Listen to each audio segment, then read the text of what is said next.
Good morning and happy Sabbath, everybody. It's a pleasure to be back this year. Slovakia was one of my last studies last year,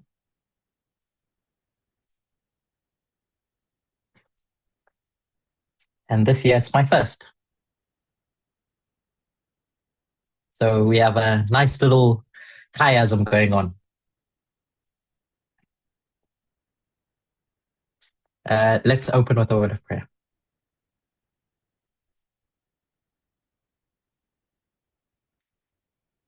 Dear God, we come before you amidst momentous events.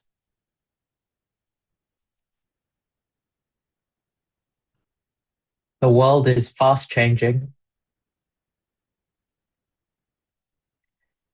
but knowing your wisdom,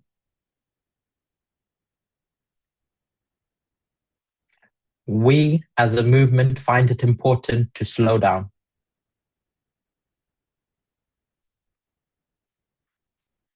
To ensure that no person gets left behind.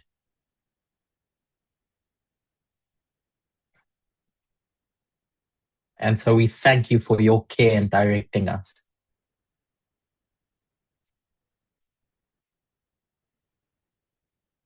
I pray for you to be with us as we go through today's studies.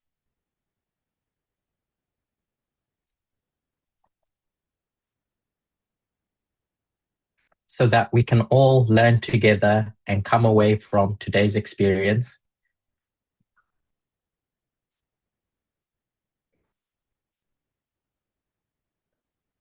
having been blessed. We thank you and praise your name on this Sabbath. Amen.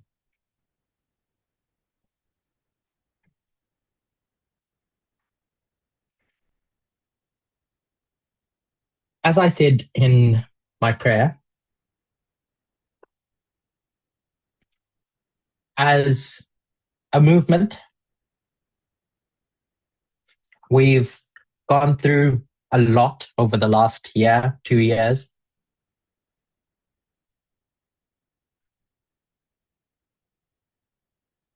And because a lot happened, especially towards the end of last year,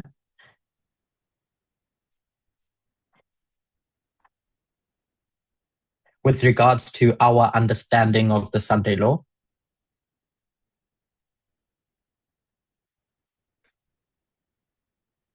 we found it important. By we, I mean all the people that shared their opinions at the ICM last year.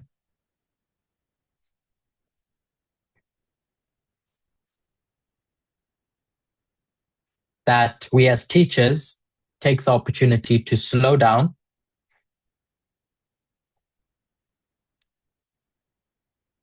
and ensure that we're all on the same page as a movement.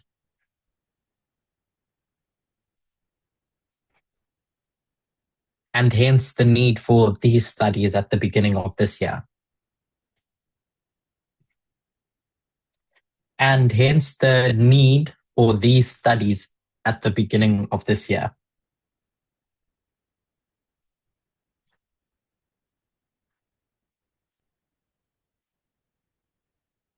And so, as I personally go through each of the different ministries,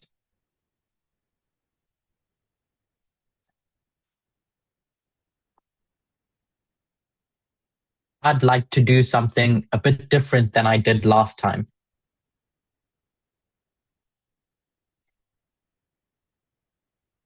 While my first set of studies were predominantly presentation based,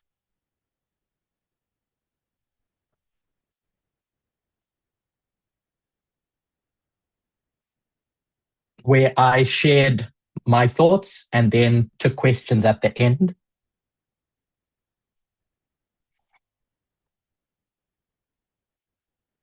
I want to do things differently this time around. To make sure that through each step we walk together.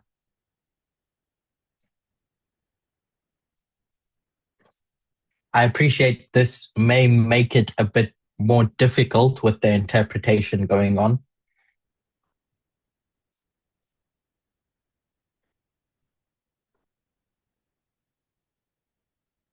but we really need to interact together. I remember at school in science and maths classes, etc.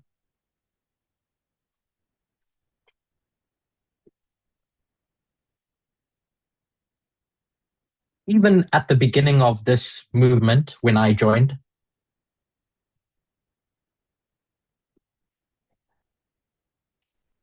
I was hesitant to raise my hand to ask questions to the teacher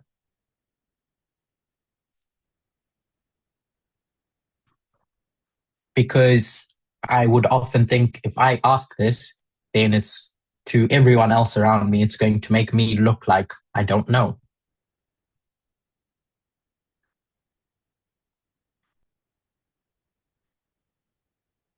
But then I got to a point where I realized that me deciding not to participate ended up doing myself more harm than it would if I got embarrassed by showing that I didn't know stuff.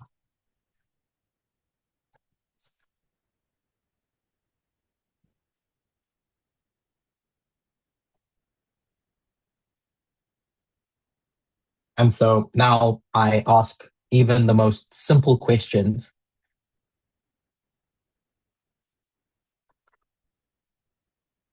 because I found it important for myself to understand things for myself.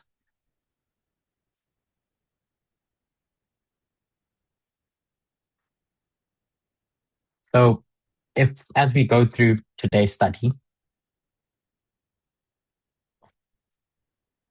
I beg you to participate.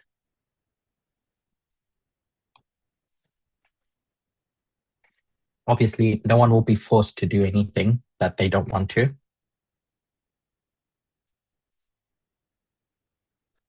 But please, if things don't make sense, then stop me.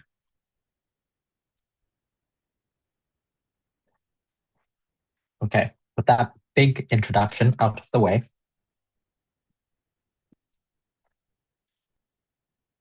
I'd like to start by considering what this Waymark we've been discussing is all about.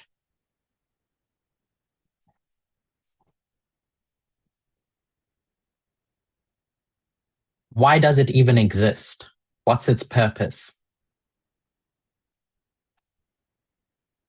So, if I were to ask you all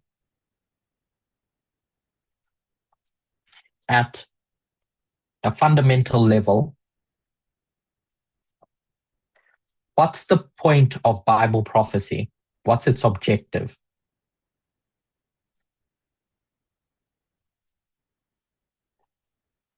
So, first question is what's the point of prophecy?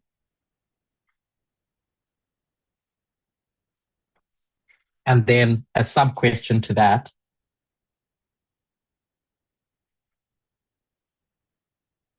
is what's the point of waymarks?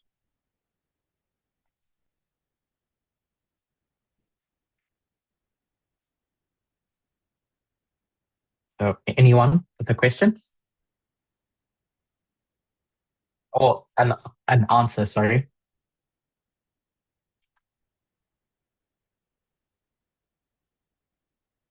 Adam. Will you participate in these studies? I don't know if you have an opinion about what you think prophecy is about.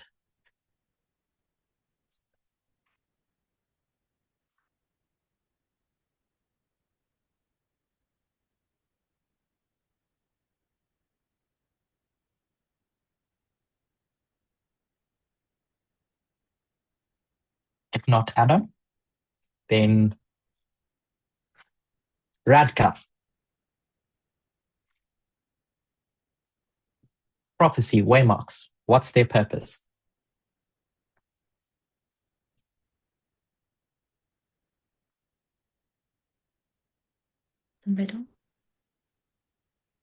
Proroctví je naplnění budoucích věcí a milníky jsou takové body, které nás k tomu vedou.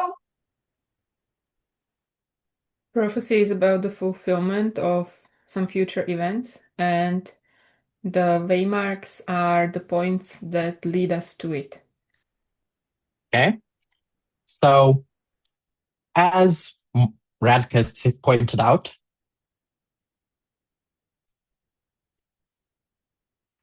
there's something that we're looking for to happen. And I'm going to assume we're on the same page about the fact that the thing we're looking for is Jesus's return.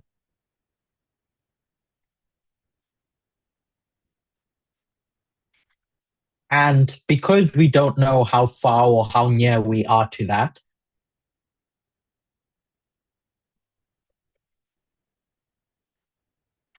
prophecy is going to describe various events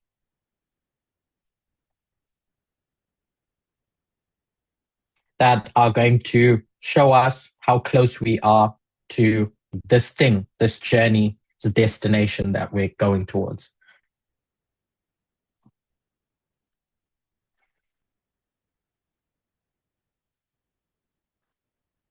And so we have these waymarks or these events described in prophecy. Where are the main places we go to find what these events are that bring us to the event that we're journeying towards?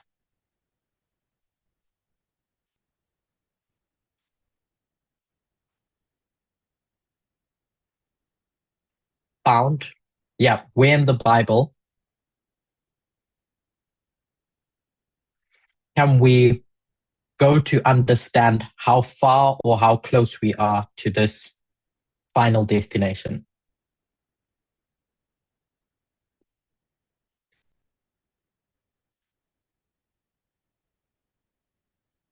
What book comes to your mind?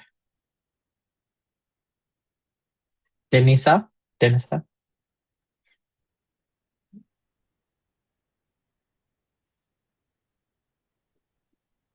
Daniel a zjevení. Yeah. So she said Daniel and Revelation. Yes. Yes. So Daniel and Revelation are going to talk about specific things that happen or are expected to happen that lead up to this final event. So if you read through Daniel and Revelation, what's the reoccurring theme that you identify through each of those prophecies?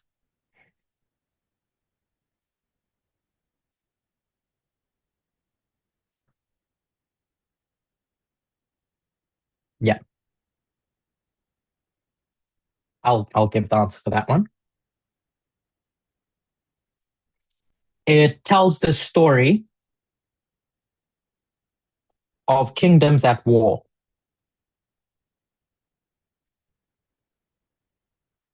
Kingdoms that are, I'll say, fighting against each other.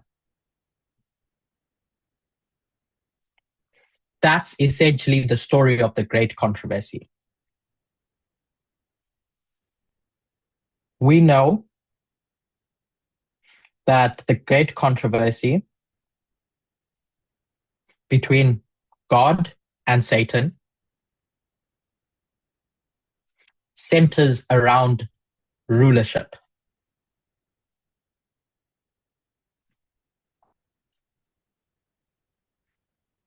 around ways of governing.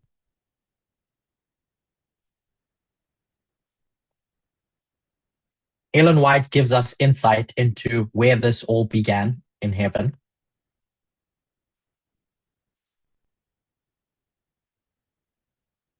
And then that argument just comes from heaven to earth.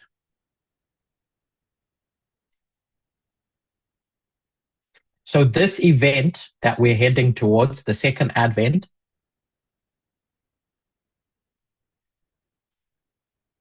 we can say is the event that brings the great controversy to a close.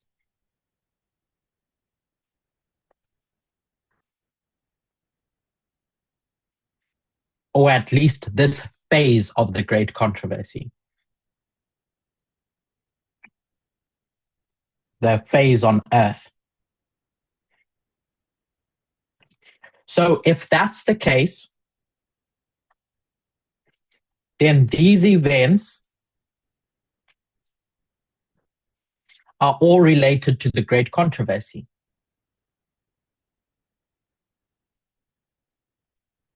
So there's two things that we keep in mind when we are discussing prophecy and waymarks. Number one is the great controversy.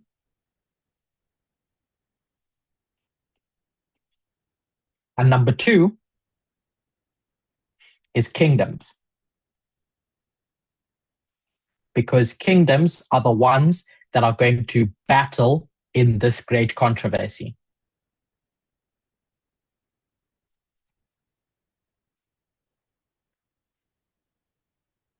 With that in mind, there are various models in the Bible, or we can say parables,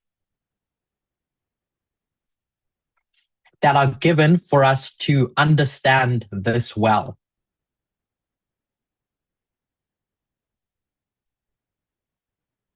So because Jesus wants to explain something to us in a way we can understand,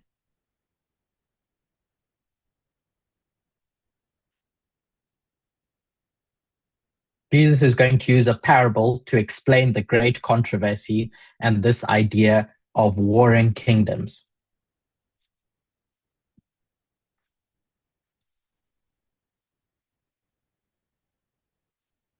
One of the fundamental parables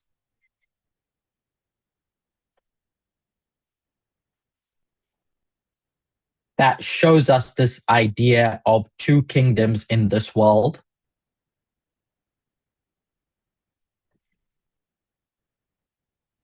is what? So here's my map of the world.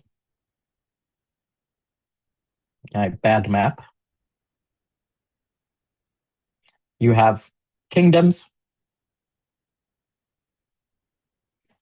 that are set up on this world.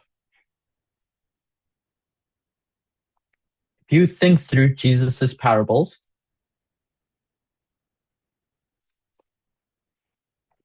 what parable is going to teach us about their development?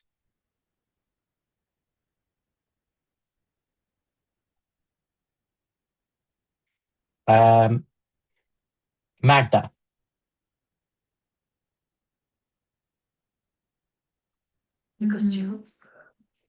Seš království na zemi.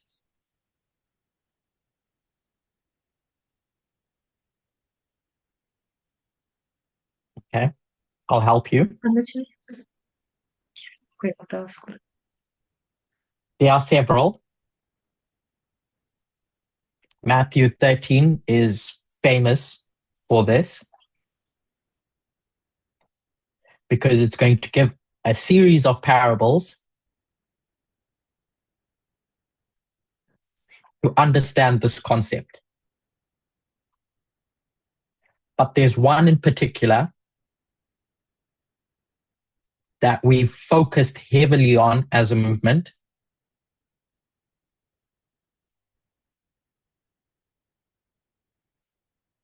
which is the parable of wheat and tares. Accompanied to this parable, if I can say a twin of this parable, is a structure we can derive the agricultural model.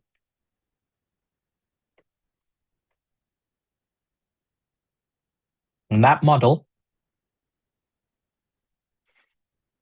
we understand through nature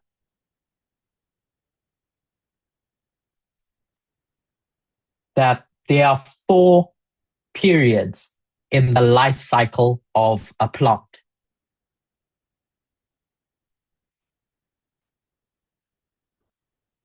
We know them as plowing.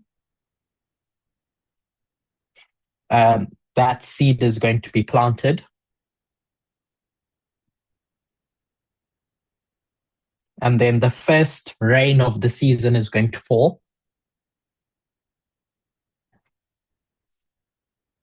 And then the last rain of the season is going to come.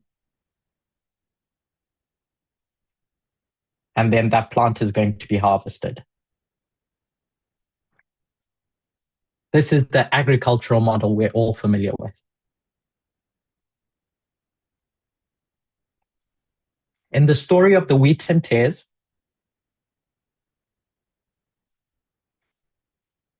we know that 2 plants are planted.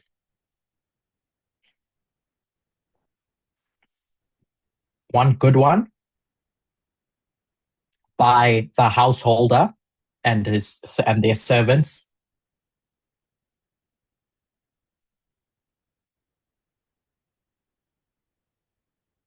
And one bad one from the enemy. When Jesus is describing this parable, what does he say the field is?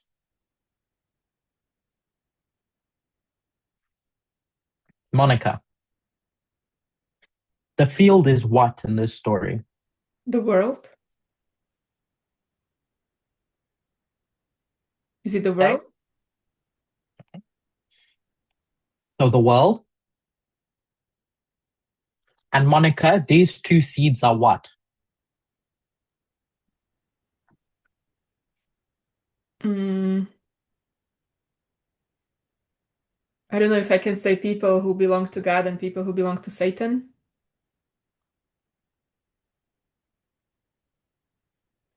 So we need to be careful because Ellen White is going to give a interpretation. Mm-hmm. And then Jesus is going to give his interpretation.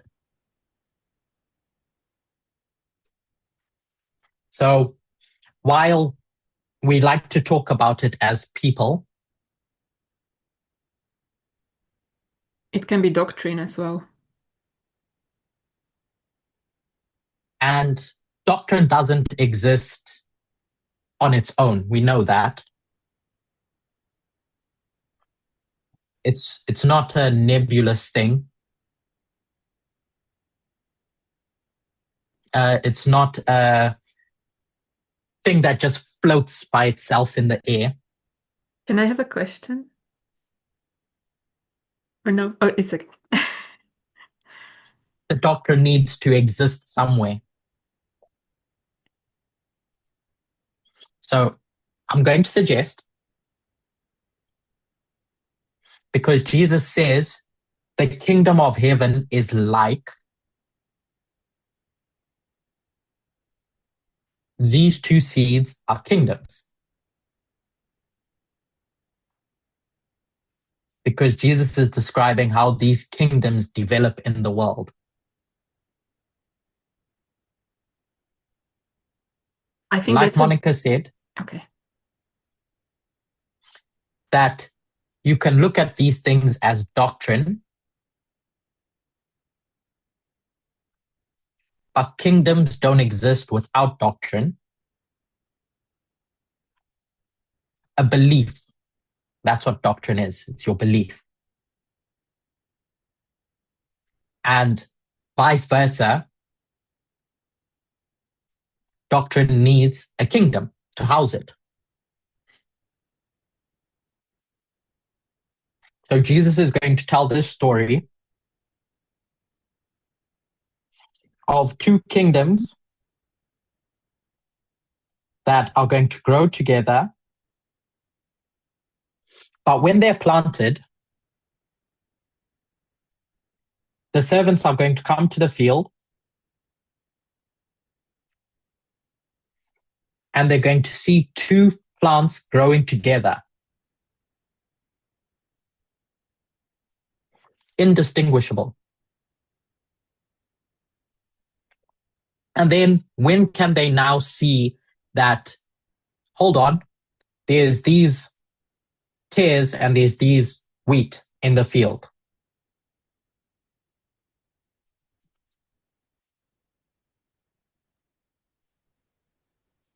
At harvest. In essence,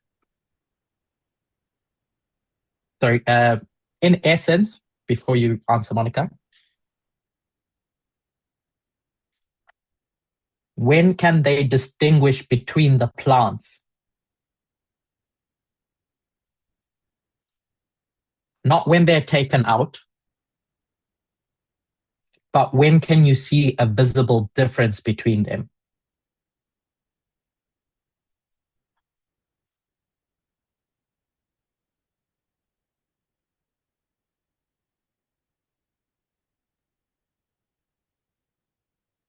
Yeah, Deniska? My to vidíme už uprostřed, když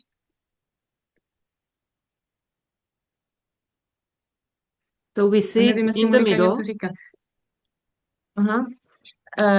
Když ty rostliny jsou ještě zelené, už mají tam nějaký plod, ale ještě není zralý. When they are still green, but they already have some type of fruit, but it's not ripe yet. Mhm. So there's a fruit that becomes visible because this early rain has made it possible for that fruit to develop.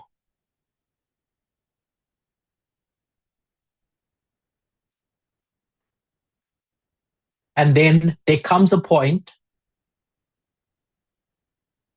where now the fruits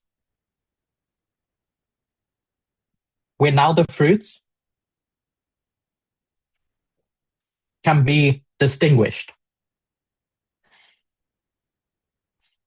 They can tell that this plant is producing a fruit of wheat and this plant is producing a fruit of tares.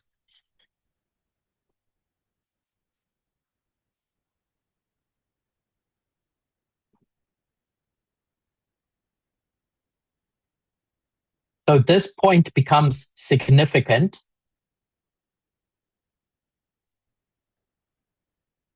in this story about kingdoms, because this is where you're meant to be able to distinguish between the kingdoms.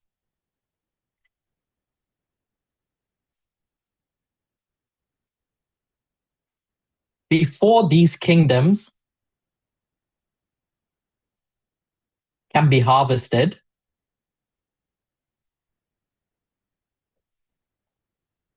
they both need to develop, i.e., to reach their final form.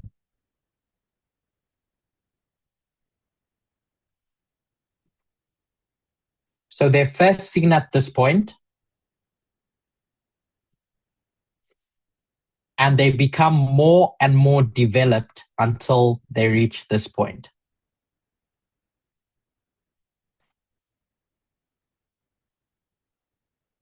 So when we go back to Daniel and Revelation, we know that there's no language such as Sunday law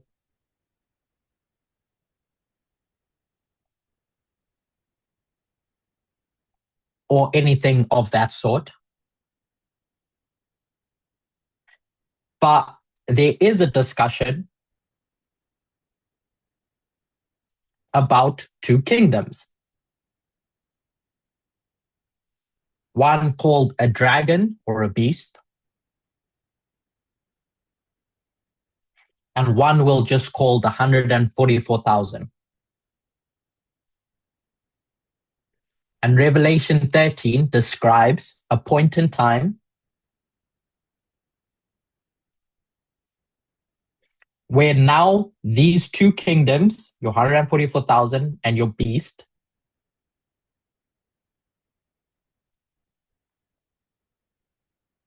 are going to take their warfare into the open.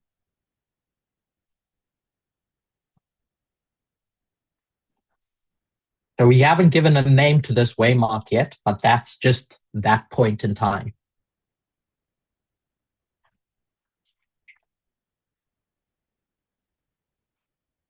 So every time we think about this Waymark,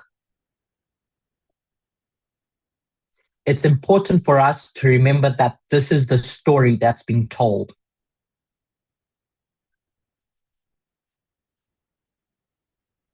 The story of two kingdoms that are growing together to be able to go to work.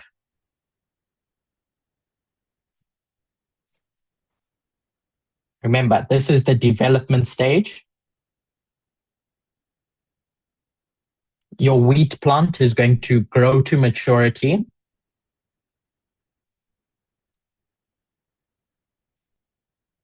Then it's going to be harvested. And then it's going to be made into bread.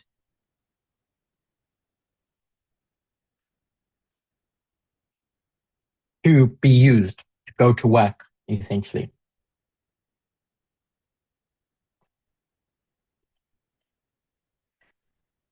So we need to identify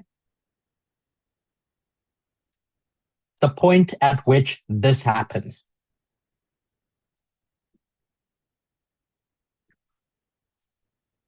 Ellen White reads this story.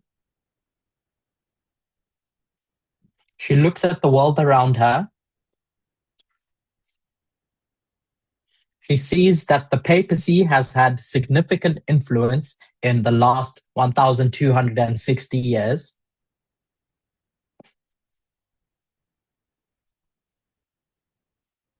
And she says, hold on, the thing that is causing a stir in society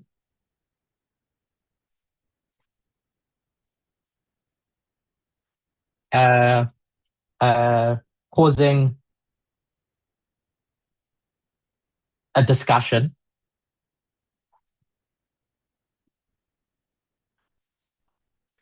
is the antagonism that we as Americans feel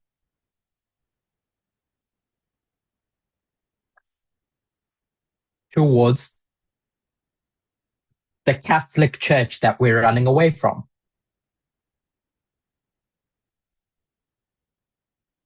So however she comes to her conclusions, she concludes that the point where these kingdoms reach their maturity, or where they start maturing,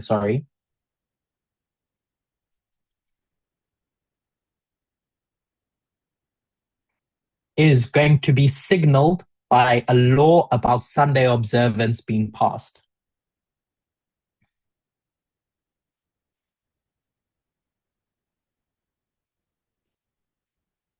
So you living in whatever period you're living in,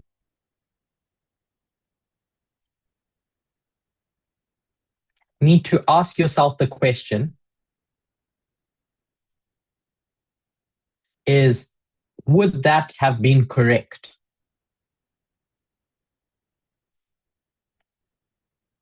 In the world that Ellen White is living in, would that be the signal that Satan's kingdom can now be visible?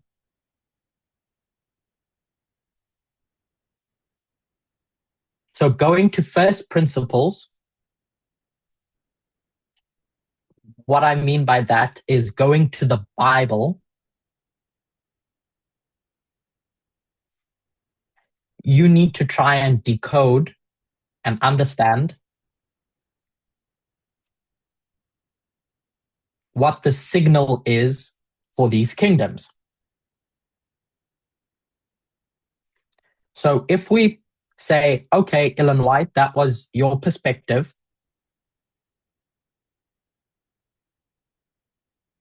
200 years ago,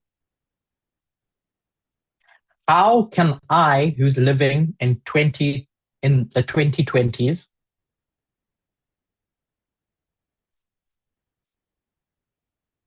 know when Satan's kingdom is going to reach a point where I can see it?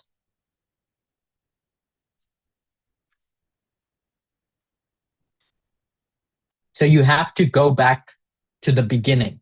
That's your only safety.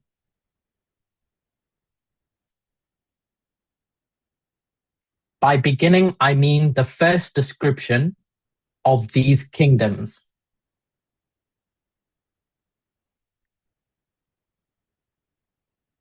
And their development. So the places that we were told at the beginning of our study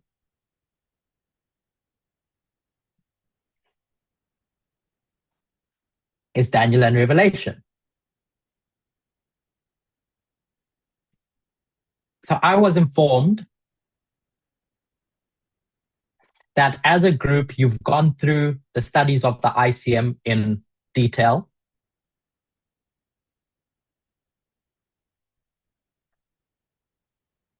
So the questions I ask should be pretty straightforward for you to answer.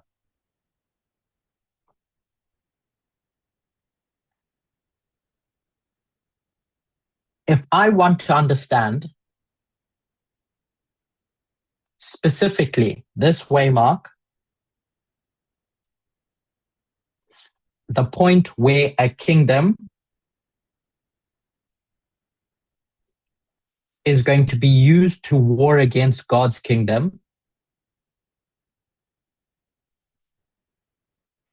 where do I go in Revelation specifically?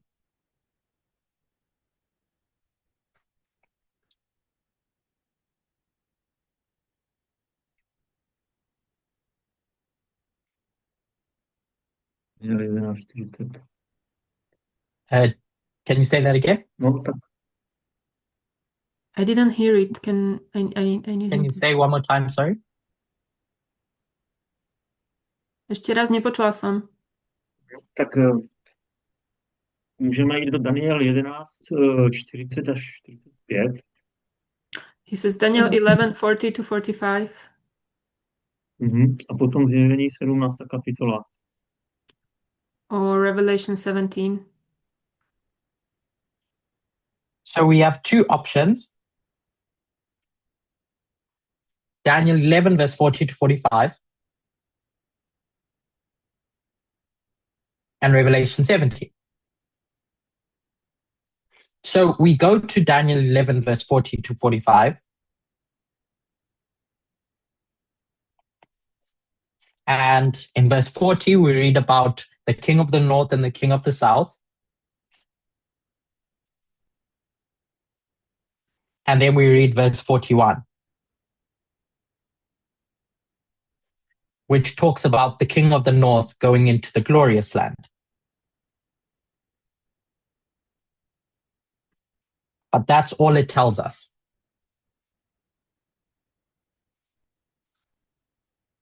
So, have we made any progress? Let's say we know who the king of the north is. We think we know who the glorious land is. What does it mean to go into the glorious land? I personally am stuck because I don't know how to interpret that. It talks to something too big. It's too abstract. So I go to a place where instead of dealing with one big picture,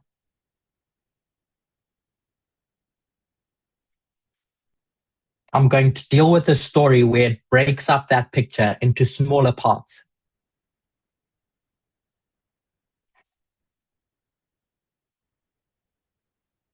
And the place where it does that is Revelation 17. So as a way to understand this idea of kingdoms,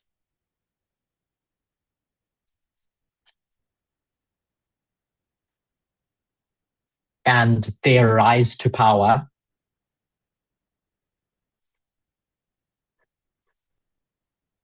at the ICM, each of the speakers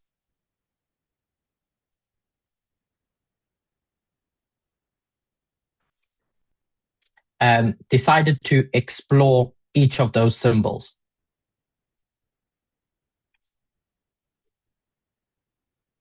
Now, what we did was give our opinions of what those things are and how we got to those conclusions.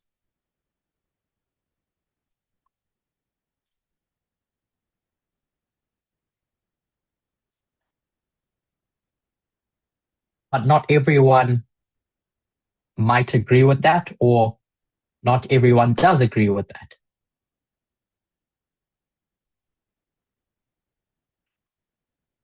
So now it's our turn to see where we agree and where we disagree and why.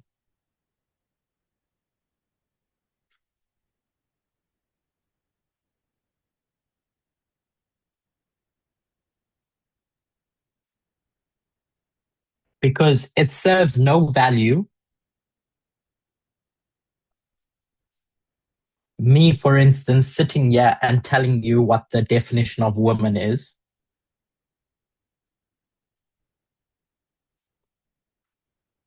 because then it's my understanding, not yours. And the whole objective is for you and I to have the same understanding.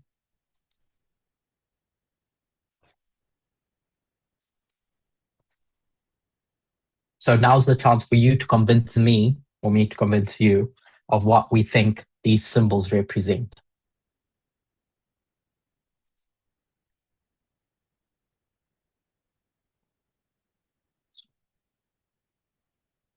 So I'll start, and then you tell me if you have any questions or disagreements, and why.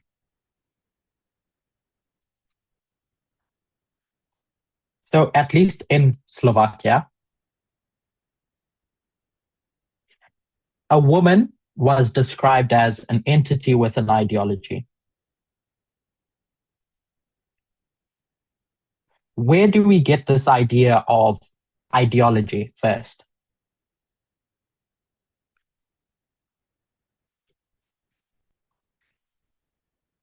Why even mention ideology in this story?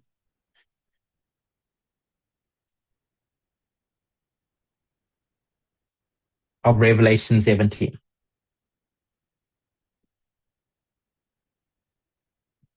It was in Slovakia, so hopefully you all remember what those studies were about.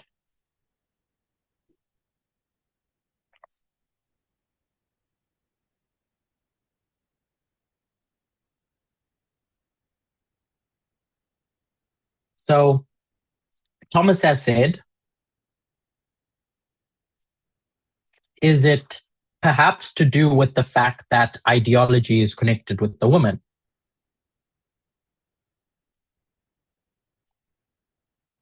But I don't read anything about ideology. I don't see the word ideology in Revelation 17.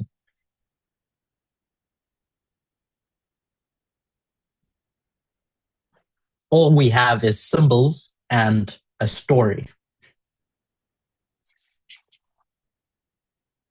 So I want to go a step back behind what you described, Thomas.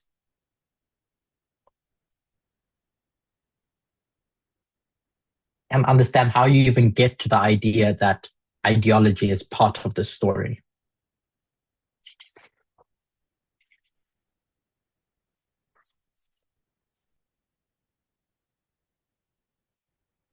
Peter, when you read Revelation 17 and you see a woman and people and kings, where do we get this idea of ideology?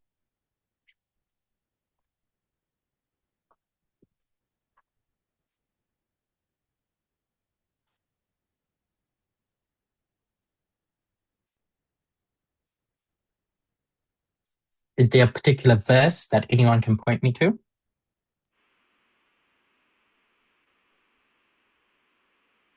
Keď sa hovorí, že tí ľudia sú opití, When it says that the people are drunk, So do you have a verse for me?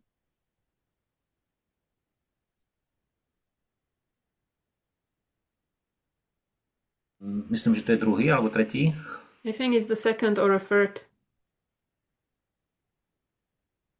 So we have Revelation 17, verse 2. And it says, these people are made to drink wine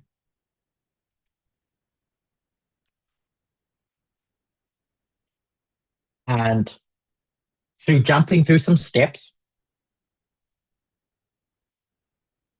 we know that wine is a symbol of doctrine or ideas, beliefs. So we know that this ideology is important. It's important to the woman because it's what the woman wants to give to the people. Her wine, her ideology. So ideas, beliefs, like we said at the beginning, can't just float around in the air.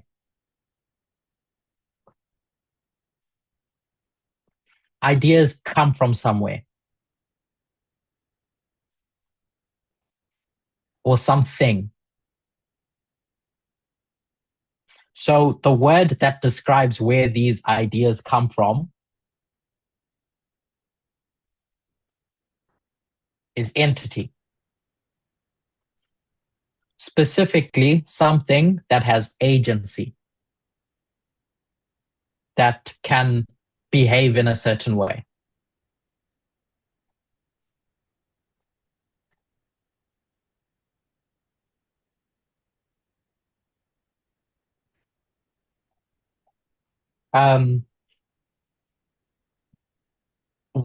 Willpower.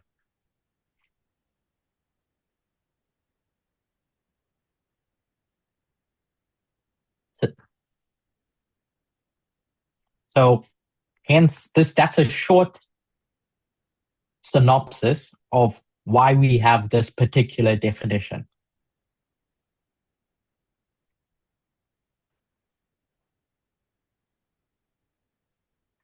Two very Bych ještě important. doplnila. Sorry, can you say that again? I want Já to bych add chtěla ještě something.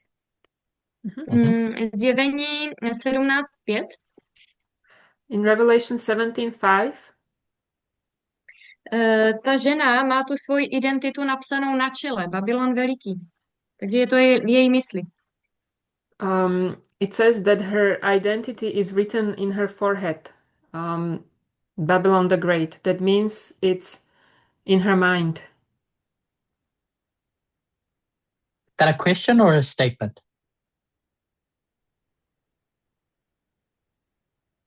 Komentář. Výrok. Commentary. Yes, exactly. Is that this entity, this thing,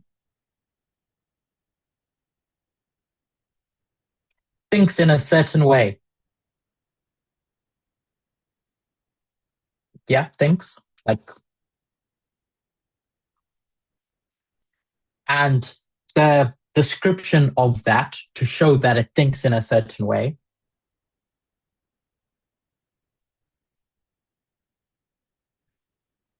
is this name, Mystery Babylon the Great. That tells you how this woman thinks. And she wants all those people to think the way she does.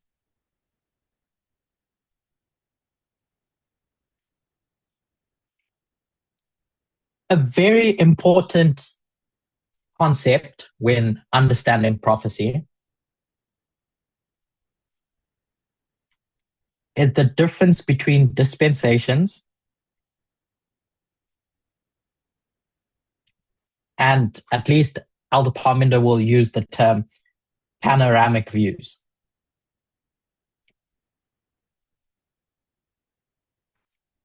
Which essentially means looking at the story from afar. Telling the complete story from beginning to end.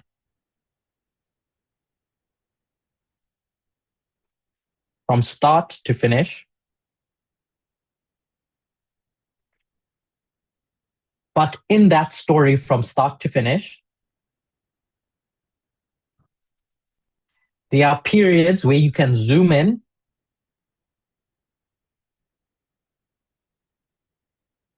and understand your story in a particular time window.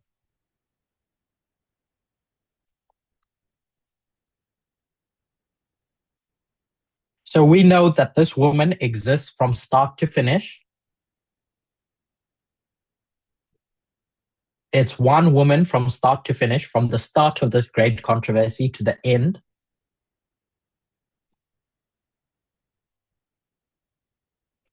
But because this woman is clever, this symbol needs to adapt to the circumstances of various stages in time.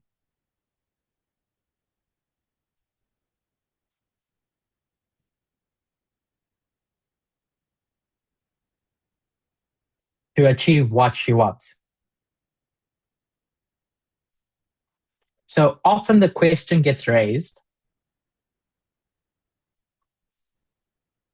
isn't this woman a church? But we would have to show that when we describe the woman as church, that it was a church at the beginning, always was a church, will always be a church, and is a church at the end. And we'd have to be sure that that's the case if we're going to define the woman as a church.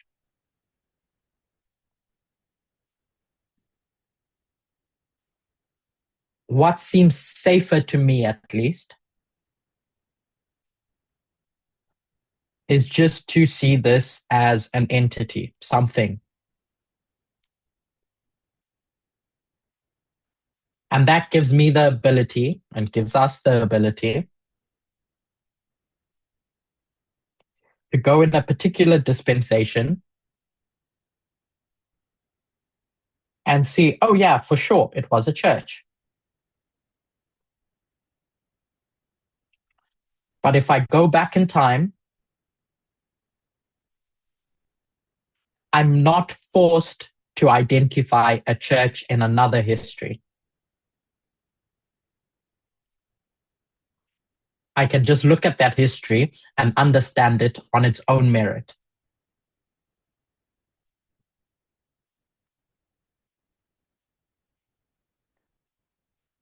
So are we all on the same page with regards to what the woman is in Revelation 17?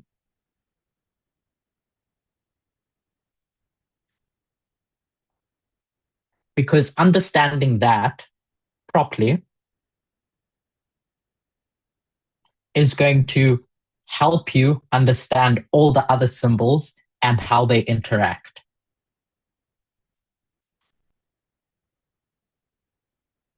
So the difference between the dispensational woman and the panoramic woman.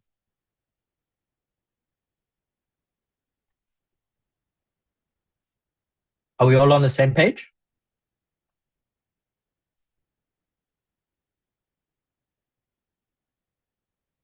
You can say yes if so, and please say no if not.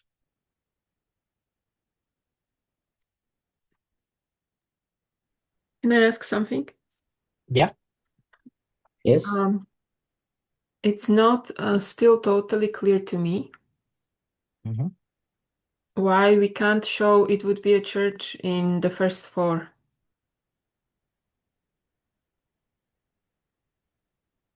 So,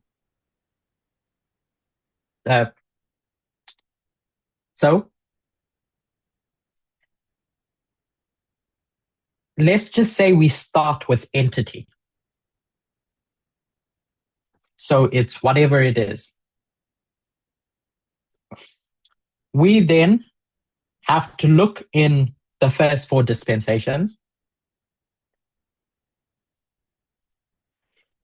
and understand what is church. So I've seen it. I know for sure that in dispensation 5,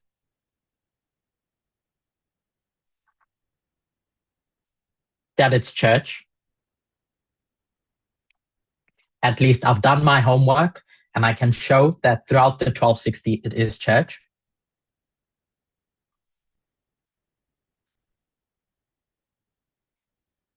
So I want to test my theory and I go to the previous 4 and I ask, okay, let's start with dispensation 1.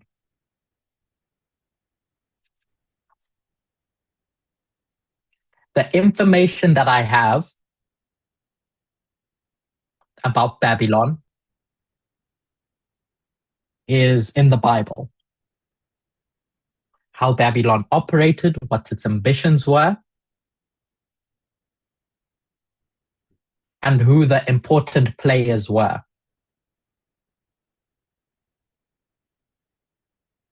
Because that's who those prophets were directing us to. So my hypothesis is that church was the woman in dispensation 1.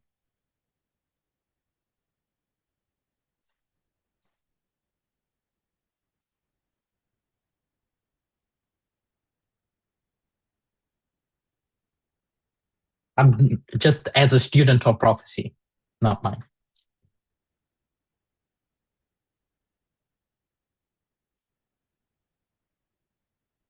So if I want to understand Babylon, where am I going to go, Monica? Daniel. Mm-hmm. I go to the book of Daniel and I want to see where is this entity with an ideology? What thing has ideas and wants to rule the people? Or wants to influence the people to think like it does?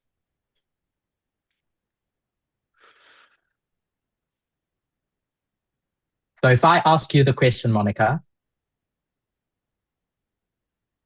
do I see a church anywhere in the book of Daniel about Babylon? I would have to like we would say in Slovak, like press a square into a circle if I wanted to do it. Exactly.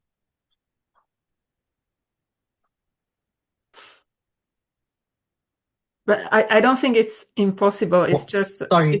it's not so obvious from the story. So Monica, when you're speaking, I'll pause you so that Sorry. Thomas can translate. So Monica said that you'd have to force it. So if you have to force anything, that should already make you uncomfortable. Because Daniel or John is going to point you in the right direction.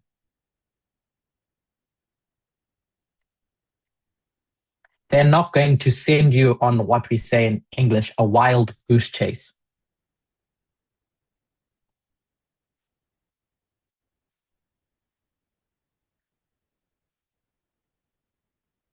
They're not going to make you force squares into circles.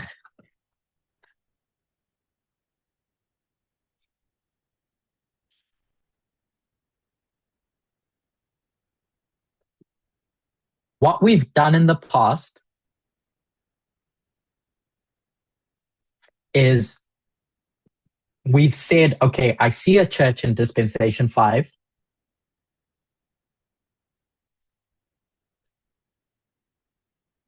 So I'm going to explain dispensation 1 using my understanding of dispensation 5.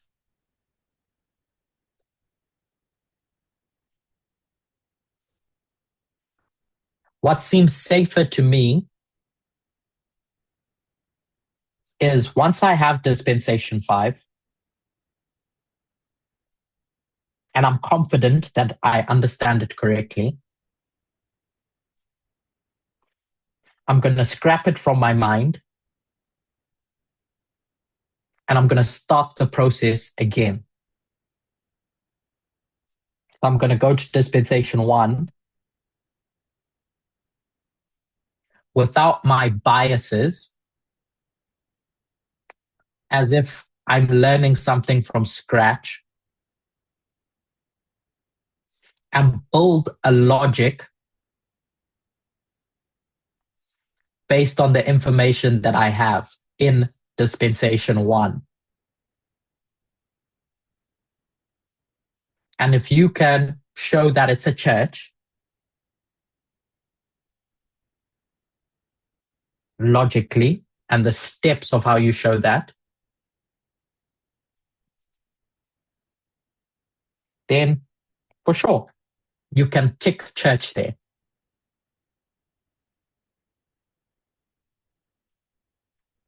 And then the same for number 2, 3, 4, and so on.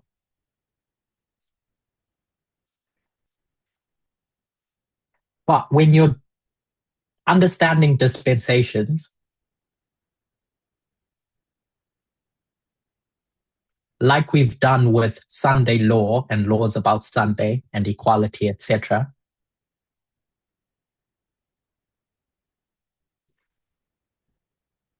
you have to understand those dispensations in isolation.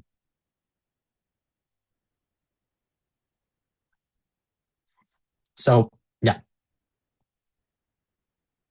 So if anyone wants to make the case that it's a church in dispensation 1, I'm personally open to hearing what the logic would be of making it that.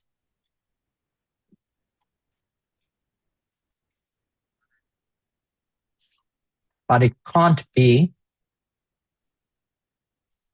you breaking or making steps, big steps, where everyone on board don't agree with how you got there. It has to be unanimous.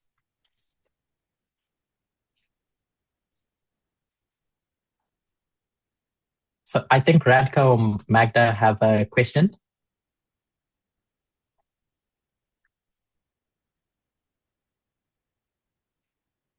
Carry on.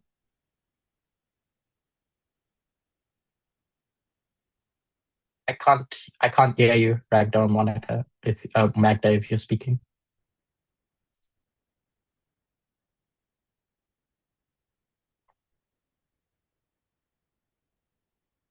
Okay. So Monica, I'm not saying it's not a church. I'm just suggesting that if one is going to make it a church, they'd have to demonstrate that it is a church. Can I have one more question? Follow-up question. Yeah, carry on. That's fine. So the fact that we can't easily show it's a church.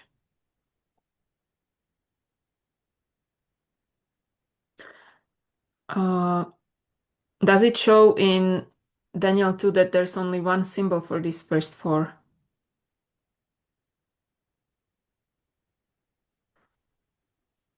Sorry, I don't understand.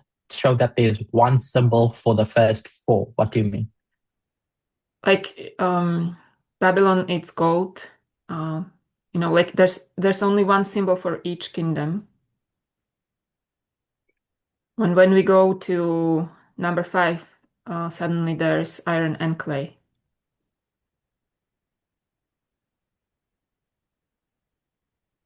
Is that what it actually shows us, that we can't so easily find church in these first four?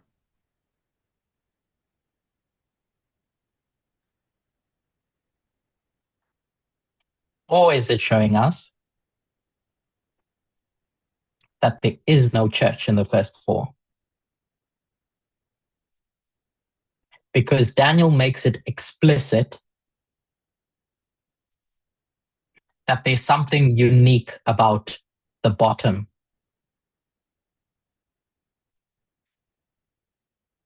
There's something that's different to all the ones that came before it.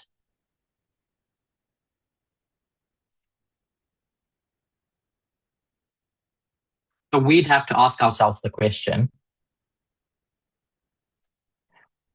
why did God do it that way? Why did God create the image that way? I personally am not convinced that God wants to trip us up, i.e. confuse us. They do things for a reason, to point out things. So differences are there to show a difference, so that we can spot that difference. So then we'd have to ask what that difference is.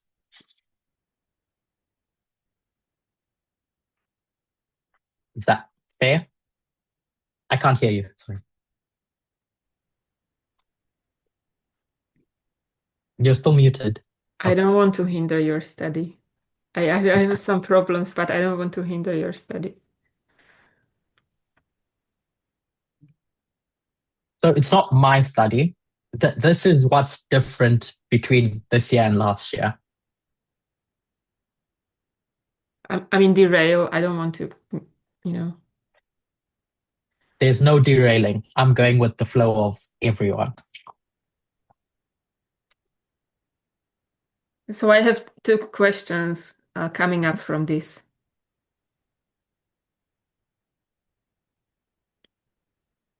One is that in Switzerland, my understanding was that Elder Parminder was showing us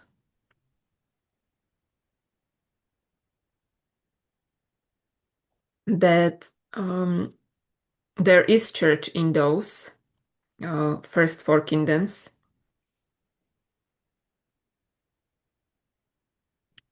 But it's so intermingled with the state that it's hard to distinguish.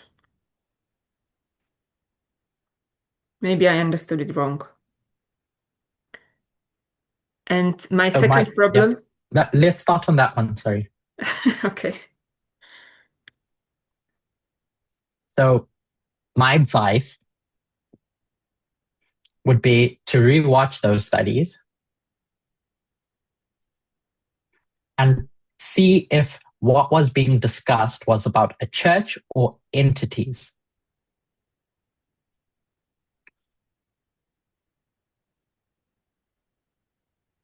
Is it that entities are hard to distinguish? Or specifically, as you've described them, the church?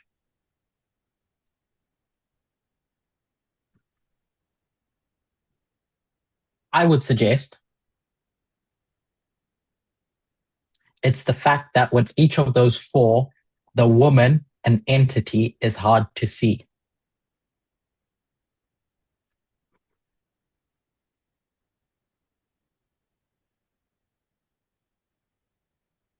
And not because God is hiding something, but because of what God is trying to show us.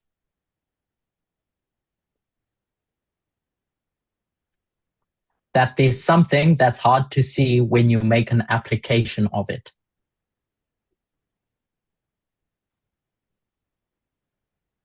As I said originally, I don't believe, and you might, but I don't know, that God is deliberately hiding secrets. Mm. I think the symbol is what it is. Point us in the right direction of where to look.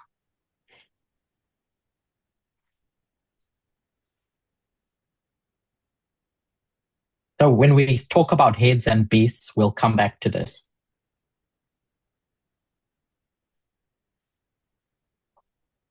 Beasts. But you can ask your next one, and then I think we'll take a break. Okay. So my other problem is with the feet of Daniel 2, because the feet is also iron and clay, or the toes, we can say the toes. And that's where the stone hits. So there still is some of it at the end of time. Okay, so we still see two symbols at the end of time. So the fifth dispensation is not so exclusive of having two symbols. So what do we already see as the problem with what you've described? That this statue has gold, silver, brass, iron, and then iron plus clay. So it's described 4 kingdoms and then introduced this 5th, we'll say, dispensation.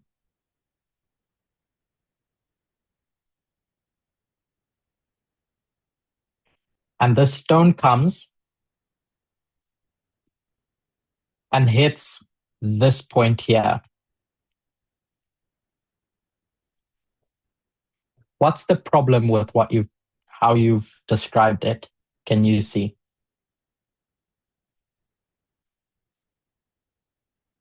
Or at least Daniel points you in this direction. That I'm not saying it's your fault. If I only take Daniel, it seems that the stone hits at the end of the fifth dispensation, we could say. That's what it So seems you like. know, so you know because you have another chapter, another book, that this story doesn't actually end here. This stone crushing the feet has to be understood in the context of everything we know from Revelation.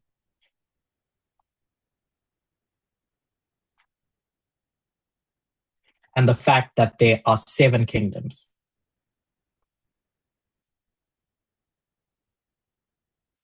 So we know that the 7th kingdom is the one at the end, not the 5th. And so what you described about this separation here isn't the full story. So we'll get to why I think there's this connection, what this is saying.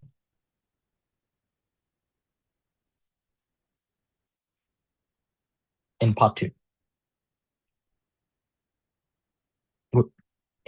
When we meet again.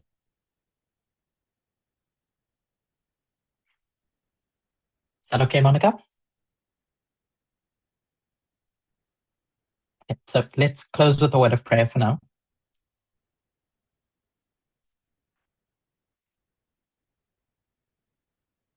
Dear God, thank you for informing us in a way that is meant to be helpful.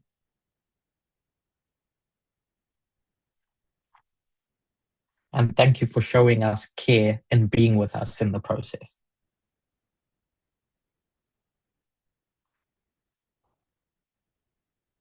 I pray that you may continue to be with us through the rest of the day. In His name I pray. Amen.